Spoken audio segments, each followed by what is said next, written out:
104.7 IFM. Report!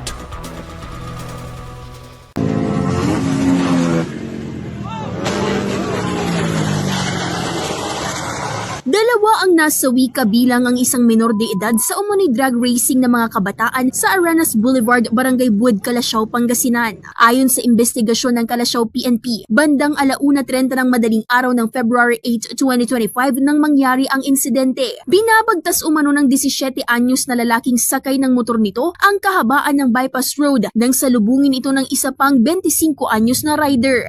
Dito na nagbanggaan ang dalawa at parehong tumilapon sa kalsada. Initial imbis po natin is nagbanggaan pa yung dalawang motor po ng cause ng pagkapatay ng dalawang driver po natin. Wala pa po natin kung po na ibang kung po kasi nagkakalapa tayo ng ebidensya kung drug risk yun or a mere BTI, vehicular incident na po yung nangyari po. Bali, kung may balita-balita lang pero wala po tayong nakikita po talaga na nagkakarera po doon sa bypass po.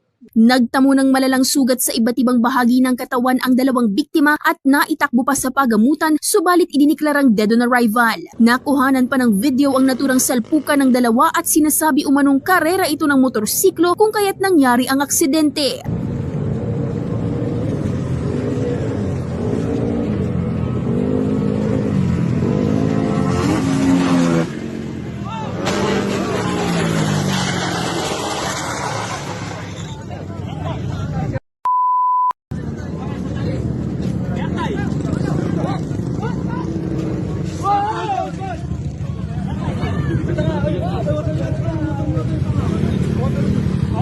Nagpapatuloy naman ang investigasyon ng otoridad kung drag racing nga ba ang naging dahilan ng aksidente. May paalala naman ang kapulisan sa mga motoristang dumadaan sa naturang kalsada. Bilin po lang namin palagi po, pag nag-testing po sila ng motor nila is ugalin po nila yung safety po. Mag-cons po sila ng helmet, saka yung mga body protector po natin. Hindi naman po pinagbabawal na pabilisin yung motor, pero kailangan po pa rin yung safety na para sa kanila po. Kasama mo na dito sa IFM Dagupan, ito si Idol Joanna De Vera, Tatak IFM. IFM News. IFM News. IFM News.